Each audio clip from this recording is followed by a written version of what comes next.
Alright, let's imagine you're a Hollywood producer and I'm about to pitch you a story. It's about two kids who grew up as refugees, overthrown princes of a fallen kingdom. Their families are rivals, enemies at the center of one of Asia's most notorious feuds, and they grew up in exile on the other side of the world. Then one day the two would meet and turn their own histories into a restaurant, serving the foods of their childhood. You'd probably say this was too far-fetched, completely impossible, but it's exactly the story of Funky Lamb and its owners, two Lao princes serving their own take on their country's cuisine. Today on OTR, we're here for the soft opening of one of the world's most fascinating restaurants.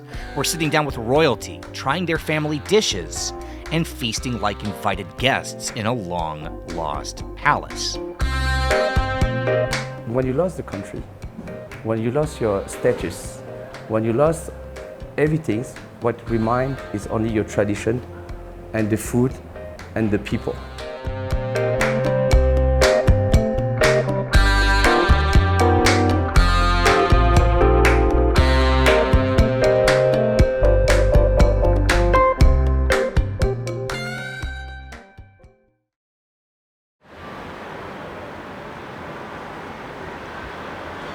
The last time we filmed at a Laotian restaurant, we were actually in Laos, a little less than a year ago when we taped a couple videos in and around Vientiane. I remember when I was working on one of those, finding this crazy story about the collapse of the country, the 16-year civil war that brought the entire world to the brink.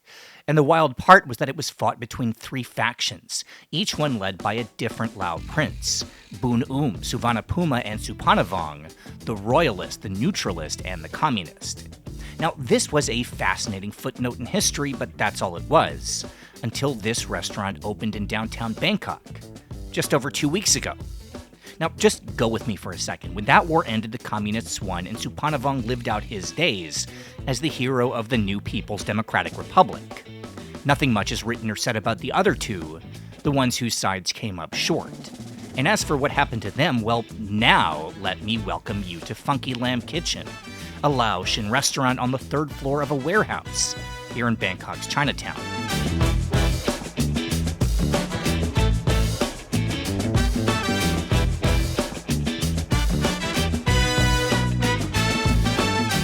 Lao is bold, Lao is funky, Lao is the padek. So what is the padek is that is our fermented fish jam. So Lao is sharing, Lao is caring. So when we say the padek is the funk, it's bold, it's rustic, it's spicy, it's you have this like kickback of something very sticking you to the core.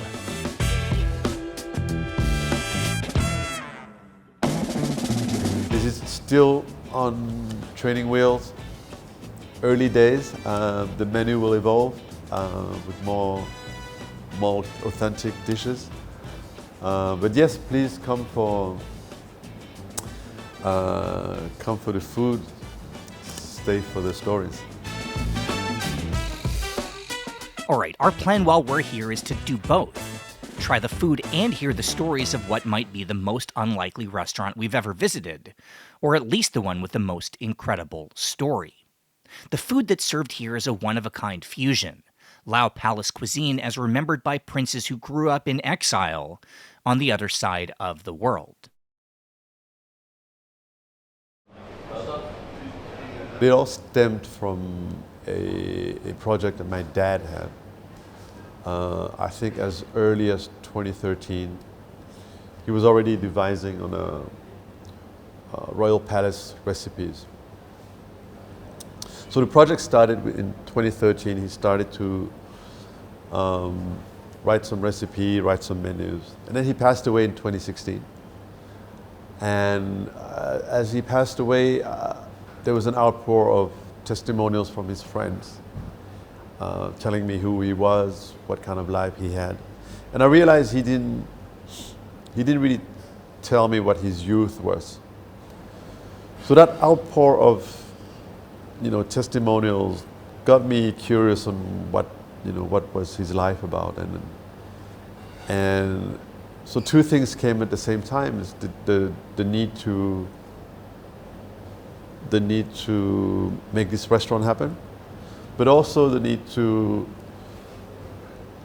know more about him and his life, that all the events that led to this escape on the Mekong, which happened in November of 75. So in 2 months, it's going to be 50 years.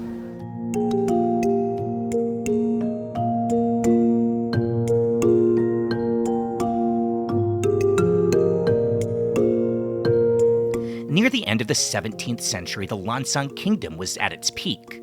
What started as a collection of Lao settlements along the Mekong had grown into a powerful empire, rich in culture and trade. In fact, so influential that to this day the Chinese call the Mekong the Lansang. Anyway, the golden age of the Lao kingdom coincided with the reign of King Souphanouvong, the 29th Lansang emperor. 29 monarchs, all descended in a straight line from Boun Oum, who unified the Laos to create the kingdom. And in Lansang mythology, 50 generations removed from Boun Oum, the son of the god of heaven. But after 57 years on the throne, Souphanouvong would die without a chosen heir, and the fight between his relatives for succession would divide the empire. After a civil war, the Lansang would splinter into 3 separate kingdoms, all ruled by the king's descendants: Luang Prabang, Vientiane, and in the south, the Champasak. Now, the Champasak would be the least populous of the 3, stretching from Roi Et on the Korat Plateau across the 4,000 islands of the Mekong Delta. The kingdom was sparse, but resource-rich, and it would grow wealthy and influential. The position of Champasak is very interesting in Laos because you are at the border of Cambodia and Vietnam. So there was a lot of trade with Vietnam, trade with Cambodia, and mostly the wealth of Laos was coming from the south. Right? My grandfather, I remember, has all the tin mine. So we have the tin mine, and we have the energy from the Mekong as well. And mostly the trade from with Vietnam, Thailand, and Cambodia. In the 1820s, the royal family of the Vientiane branch was deposed and executed after a war against Siam, and this left only Luang Prabang and the Champasak to continue the Lansang legacy. When the French arrived at the end of the century and colonized the region, they'd recombine what was left of the Lansang into one country, what they'd call the Laos. But the old nobility would retain their titles and nominal power, governing as a vassal of France. And it was into that world where a prince named Boun Oum would be born in the Champasak capital of Paksay. So, the story is 1911. He's born, and he was a very stubborn and very adventurous kid. And his father was very tough to him, and he pushed him away, and even him at the age of 10 has to go out from the palace. Why? Because his second wife was very independent. And she was the one who was taking care of the victual, of the food for the palace. So the second wife has rice paddy field, has cattle. Back in the days, like Laos was a very a farmer land. So she was the one who was bringing the food to the palace in Champasak. So what happened is she has to take care of the rice paddy field. As a princess, she has to take care of the cattle. So what happened? She said, I cannot raise you and give you good education. So she bring him in Don Talat, 20 kilometers from Champasak, and give it to a temple, to a monk. The second destiny, when he was 17 and 18 years old, in Luang Prabang as well, the French give a scholarship, and they said to the king, we will give you 3 scholarships. Please choose among your children who you want to go, who you want to pick to go and study. So the king again was like, no, Boun Oum is stubborn. Boun Oum is in the temple. He's too strong. I will give two other people and another prince. And the brother of the king was like, you know what? Boun Oum is in the temple. Boun Oum is very stubborn, but he's a get-to-go man. You should give him a chance and give him a scholarship. That was the second chance he has. So after negotiation, the king gave the scholarship to my granddad, and so he went to Lycée Chasseloup in Saigon, and that's where he fell in love with French. He fell in love with Baudelaire. He fell in love with the French languages, and from that moment, his destiny changed.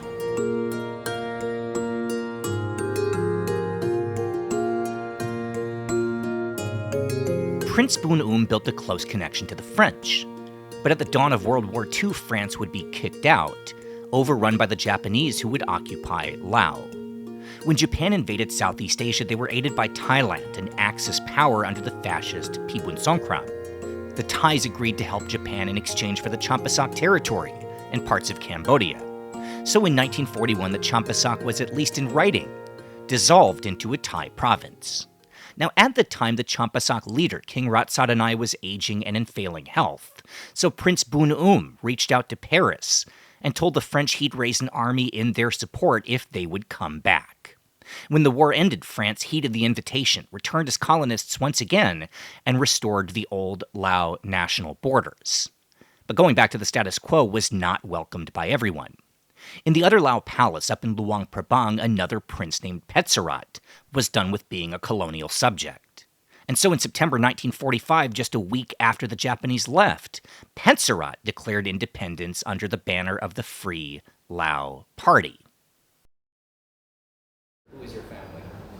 So, Who are you? I have a particular ancestry from my father's side. I am a direct descendant of the last viceroy of Luang Prabang. So this viceroy had 11 sons, and first son is Prince Petsarat, who was the first free Lao, who died in 1959. His brother was my grandfather. If you go down, his half-brother is the Red Prince, Prince Souphanouvong, the one who opened the border to create the Ho Chi Minh Trail and facilitated the communist regime to take place. So I come from that family line, from the front palace in Luang Prabang.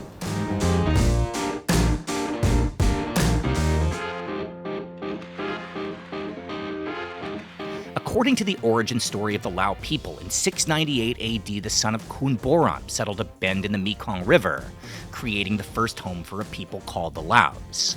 The village would grow into a city called Muang Sua, and then in 1353, after creating the Lansang, Chow Fangum brought home an ancient statue of the Buddha, a figure called the Luang Prabang. For the Lansang, this holy city would be a perfect capital. It was incredibly well protected, fortified by water and mountains, and it would grow to become a center of arts and culture, and the political heart of the Lao territory.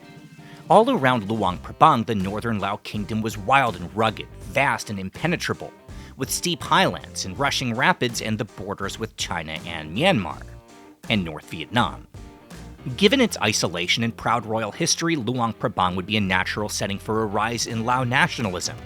And in 1945, to counter the return of the French, the Free Lao movement would take root.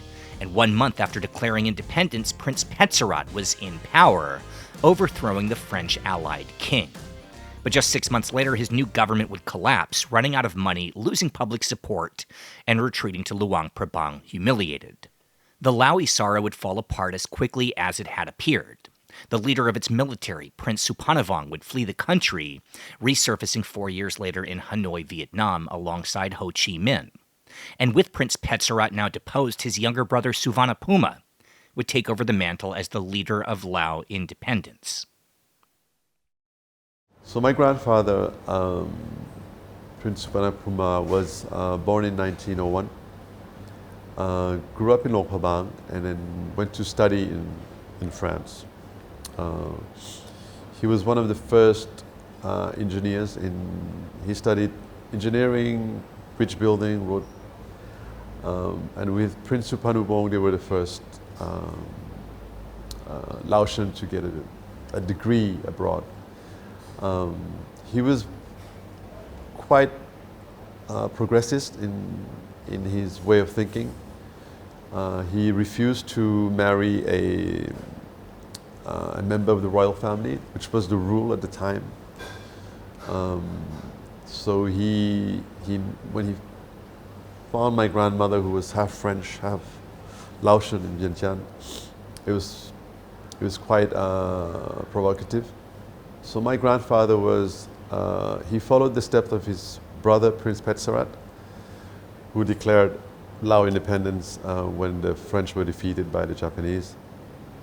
And then after the Second World War, he had to exile in Bangkok. And then came back to Laos and was one of the first to form a free government.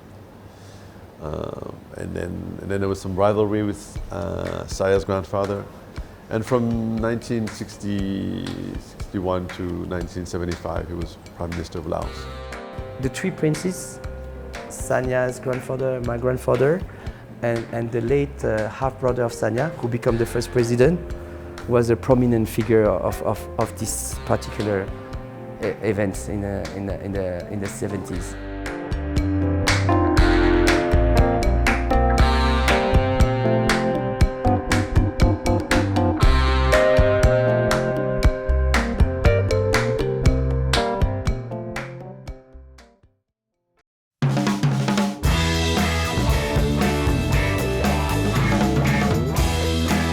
In 1950, Prince Souphanouvong of Luang Prabang would begin recruiting for the Lao Communist Party, or the Pathet Lao. He'd hide in the caves of the far northeast, stockpiling equipment smuggled by the Soviets and the Chinese, and soon enough he'd start launching attacks on French-occupied cities. This caused consternation in Paksay, the capital of the Champasak, where Prince Boun Oum led the Royalists. His 15,000 soldiers were on high alert, joined by French troops, and soon enough, as the communist threat grew, the CIA would join in, providing weapons and recruiting the Hmong, a minority ethnic group, as an American secret army. In Vientiane, the seat of power, while Souvanna Phouma was now in command, elected prime minister, a role he'd keep for 18 of the next 24 years. His platform was neutrality, trying to keep Lao away from the proxy war that was very much coming. And it would arrive starting in 1960, when the communists and royalists both stormed Vientiane. A three-way war began, each faction led by a different Laotian prince: the communist, the royalist, and the neutralist. To head off the inevitable, a conference was arranged in Geneva where the top global powers agreed to recognize a free Lao, under the condition that the three rival princes form a coalition. They tried, they really did, but by 1963, the peace had broken and the Laos Civil War would explode into violence, tearing the country apart and ending in 1975 with a communist victory and a Pathet Lao takeover. We were thrown into modernity very hastily, and I think our institutions needed to be, grounded and had time to solidify.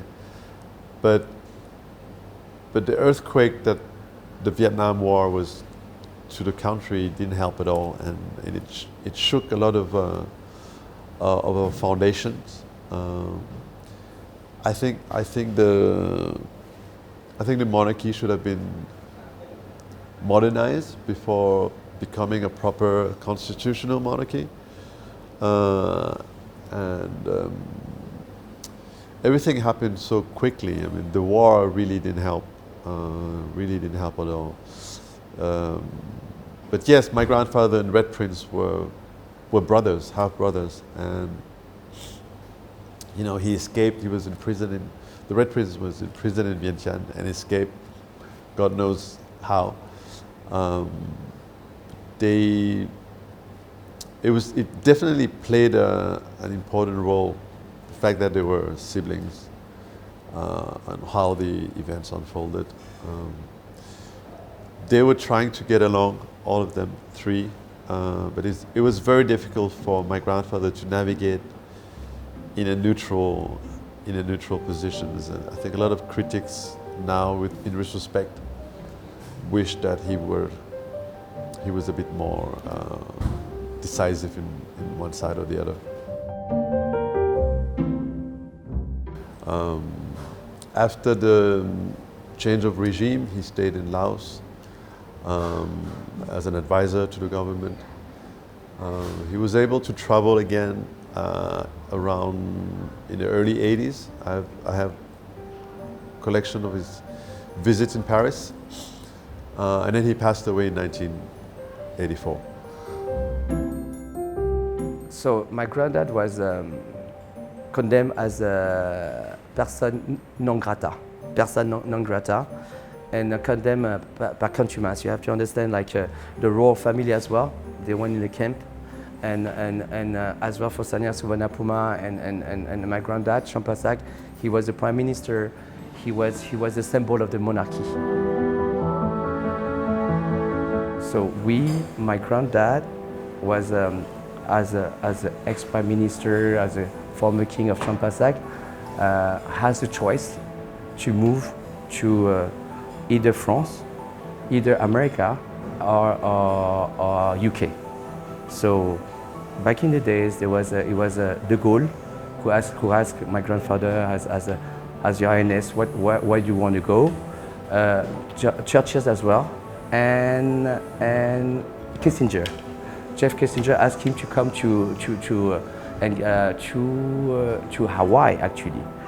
So he chose to move and to exile himself in France.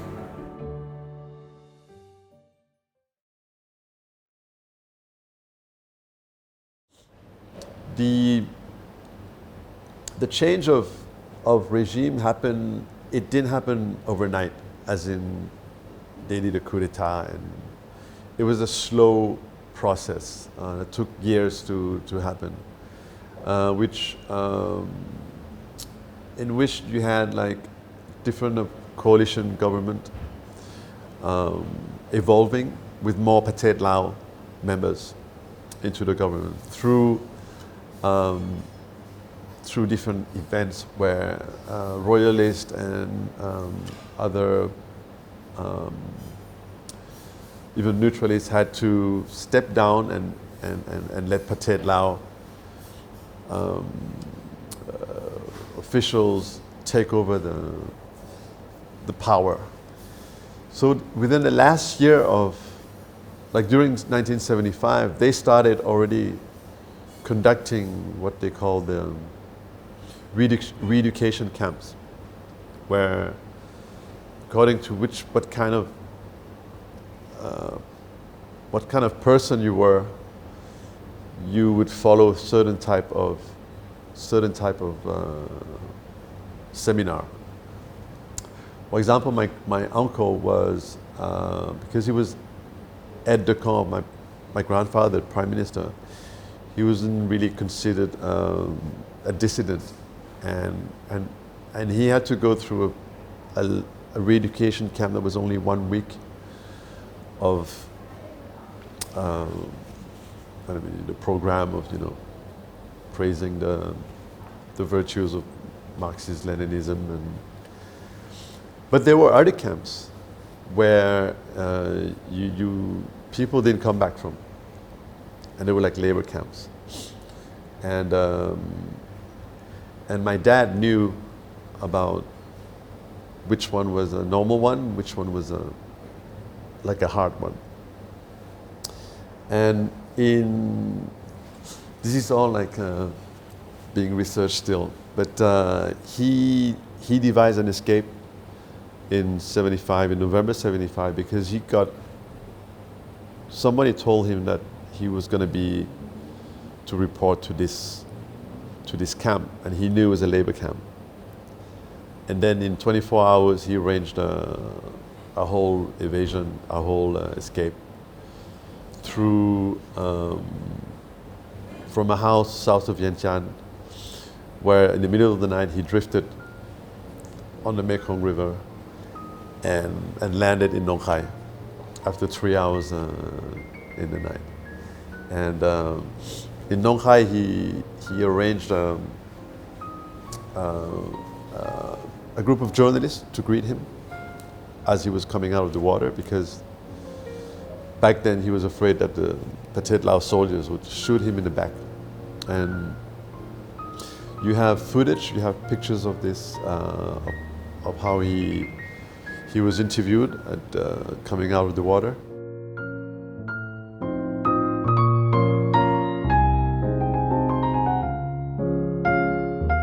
My father had a pretty flamboyant life in Vientiane. And he met my mom because he won a rally from Tehran to Bangkok. And my mom, being a model, she was the one who gave him the cup. And then they finally got married in 70. I was born in 71. Then came my brother in 74. We were living in Bangkok, although my dad had his career in Vientiane. And I think he wanted us to live in Bangkok because he had probably an intuition that Vientiane was not a good place to be, because of the whole, 69, the American public is starting to know about the secret bombing, and some refugees come to Vientiane from the Plain of the Jars, and suddenly the civil war was at the gate of the city, and so yeah, I was born here, and then in 75, when my father went to Thailand, there was, I believe, some sort of paranoia that communists might come and harm us in Thailand. So we were sent to France, and that's how me and my brother and my mother, we landed in France.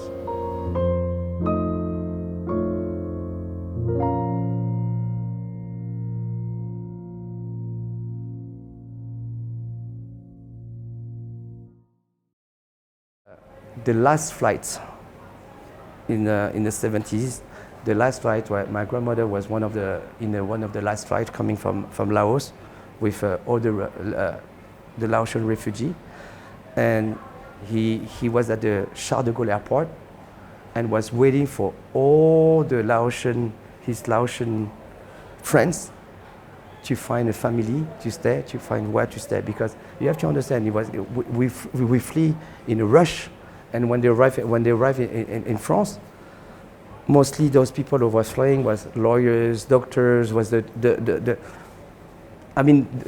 brain of Laos, right? And they don't speak French. They don't know where to stay.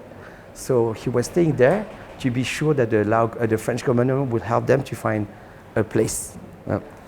And what happened is when I grew up with my grandmother, it was a place where it was open door. So I didn't understand. I was young, and every day and the weekend, I was seeing all the people coming and respect my grandfather and my grandmother. So it was Laos in a small apartment. When you lost a country, you created a fear of missing. You created a fear of missing, meaning like you don't have your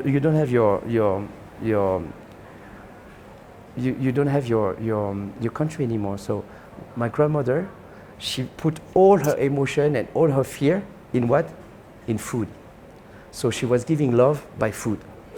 So I grew up with she still has some helper. So I grew up hearing in the kitchen every day. She was cooking. She was cooking because she want to I think she want to forget all the situation, and she was cooking for all the Laotian because she knew that people will come. So she was spending her time with her helper, cook. And when she was cooking for a full army, because like she was spending time in the kitchen, and I was in my room. I can hear the blender. She was doing maybe lemongrass meatball. She was doing kale, and I can hear the blender all day around, and the smell. of the food, and I didn't know understand because I was too young, but because people was visiting, and that's what's remind her Laos. Are there any dishes you serve here in this restaurant that are dishes that remind you of your grandmother? Yes, there's the nem muping, the lab with the endive, because she was telling me, it's like doing the grocery. So I was going to the Asian market, and some of the vegetables she couldn't find. So the endive with the lab was really something that I learned from her. The endive is a little bit sour, bitter, and that's one of the dishes I learned to eat with her.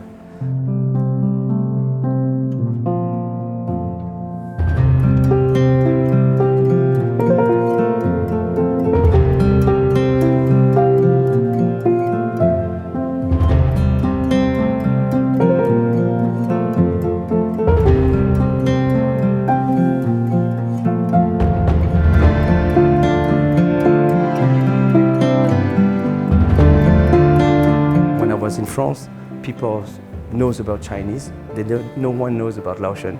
And when I was saying I'm Laotian, people was like, "What is this country?" And still today, "What is this country? Where are you from? Where is it?" Even today, it's like when we talk about Laotian, people doesn't know where to place Laos on the map. So I guess with now with the experience and how history is what we're doing with Sanya is promoting this culture. Is I be around trying to promote the Lao culture. Sanya was 4 years old when he arrived in France in 1975. He'd grow up in 3 cultures, his mother Thai, his childhood Parisian, and of course there was his father, the son of the prince who gave him his name, Souvanna Phouma. As for Saya, well, he was born in 1978. 3 years after his family fled into exile. He'd grow up French, as a child less obsessed with geopolitics than with playing football, a sport that would bring him to the Paris Saint-Germain Academy. I heard about my mother talking about my grandfather, who was a great soldier, and he was running very fast. I think I had that from him. So I was 13, 14. I won on the first round. I went and they picked me up on the second round again. I wasn't expecting anything. I played for 20 minutes. I ran fast. The only thing I know was like running fast, and I was a winger and just crossed the balls. And I hear my name again, Champasak. And on the third round, they give you the PJ jersey. I remember like yesterday. And they make you play against one of their team. There's many teams on the 13, on the 15, and I got selected.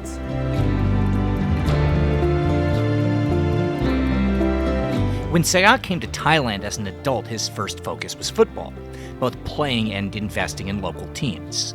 Then somehow, by complete fluke, the grandsons of 2 of the 3 princes of Laos, the heirs to 2 kingdoms that no longer exist, well, they would find each other. 4 decades after the end of the Civil War. We knew each other after the 2010s, so we knew of each other, but we never met.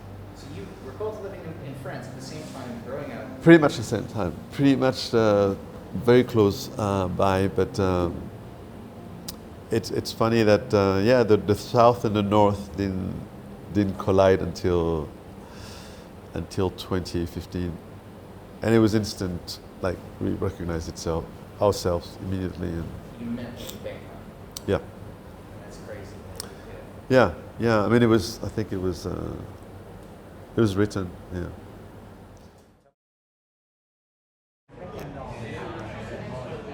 This is the frustrating point when we're filming and the food is on the table and we're getting all of our amazing shots and I can't eat because we have to film everything. And then I look over out of the corner of my eyes and Daria is just slowly stealing little pieces of whatever's in front of her. I'm gonna just hold this in my hand. Thank you, first of all, for having us today. What a cool restaurant. Thank you so much for coming. Food looks incredible.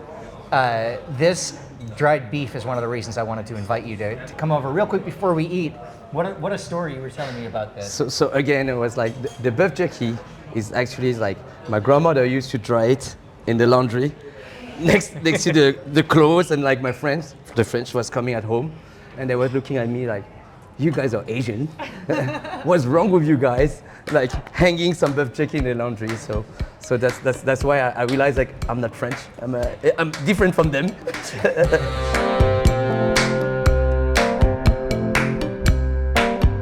The story of the three princes of the Laos Civil War and the two princes of Funky Lamb Kitchen would be good enough for us to cover even if the food here was a disaster.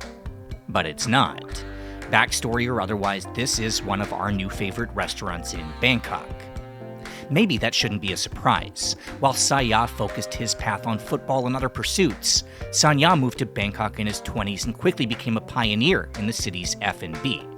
Starting with one venue back in 2003, he's built maybe not a new kingdom, but a restaurant empire. Trendy nightclubs, Asia Top 100 spots, and he's even the force behind a place it turns out we've filmed at before. So it shouldn't be a surprise that here at a restaurant so deeply personal, well, the food is fit for a king. So chef, tell me everything we have on the table. All right, we've got our selection of jiao here. We have jiao padek, jiao king, jiao mak len, jiao mak kua, and jiao head. This one is a nam chim jiao that goes with our grilled beef. Kai pen, Mekong river weed. His all-time favorite drinking snack. Yam nem ta dua. My all-time favorite drinking snack. Ubiquitous khao niao, sticky rice. Dak lab, our signature hoi sai oa dish. Pork ribs with pickles. Sai oa tam mak hung, and sin hang, which is a dried beef jerky.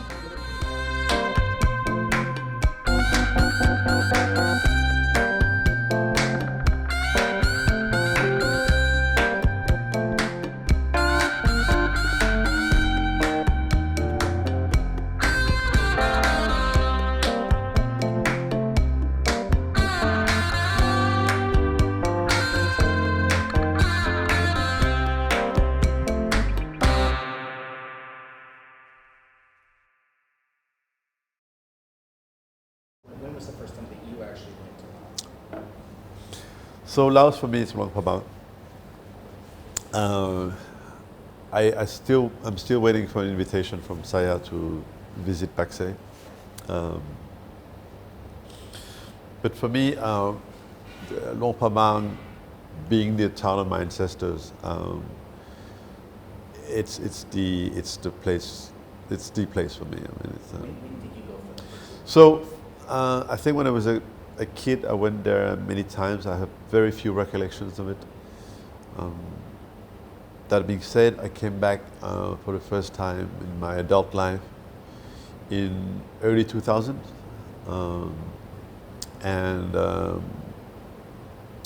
it was sort of, it felt home. But I didn't really catch what the whole experience was about and what the whole town represented.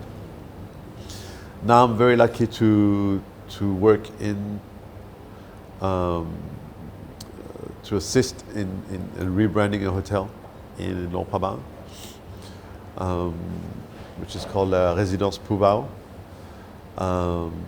and I get to go there like very, very regularly, and every time I go back there, I'm unpeeling an aspect of the town, and it's just magical. I mean, it's. The first time I went back was with my grandma, my mother. I don't know if you watched this movie, Last Emperor, from Bernardo Bertolucci. And she took me to the palace. She took me to where she grew up. She took me to the Champasak town, to our Wat Phu, where my grandfather was doing the order ceremony. And I was feeling in this movie that you come back after 20 years, 30 years, and she was showing, when I was with your granddad was taking the helicopter to go to see the monk, to see the car, was coming back, we have the jeep, and this is my room in the palace, this is, and a lot of nostalgia.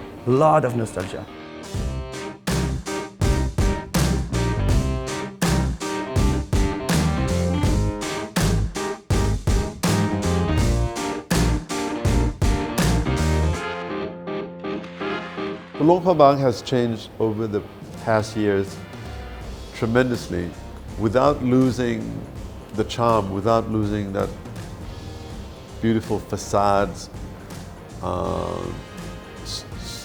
Still very true to the UNESCO rules of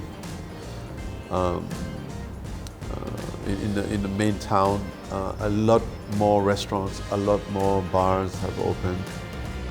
In French, we say "Nul n'est prophète dans son pays." So no one is a prophet in his own country. But I think you have the being legitimate and have the legacy, and bringing another perspective on the Laotian food, because we are Lao French. We develop another palette, so it's a natural path for us to go back to Laos. So we're planning to open in Luang Prabang.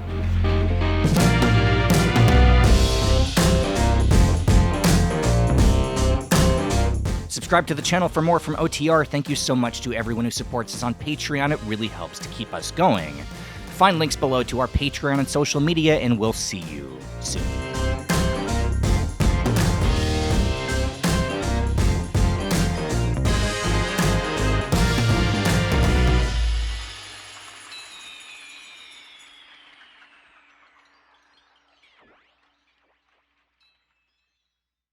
Why I have so strong Laotian identity, and I give you an example. It's like, so I grew up with my grandmother, and my grandmother couldn't speak French, and we were learning French at the same time, and she was teaching me Laotian, but the way she taught me Laotian was more raw Laotian. So and I never realized that, because I was calling my mom Sadet Me.